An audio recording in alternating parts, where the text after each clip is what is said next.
In this video, I'm going to show you how to set a daily limit for your Instagram usage. First, you click the top right, then click your activity. And then over here, you want to go down and click time spent, and then click daily limit. Click on that. Now, if you set a daily limit of 1 hour, it says here, we will remind you to close Instagram when you spend this amount of time in a day. We will also let you know when you are close to reaching the limit.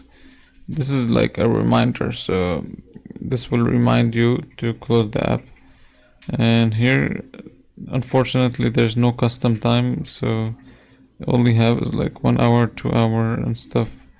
So basically this is how you set like a daily limit reminder. And that's it for this video. Make sure to leave a like and subscribe.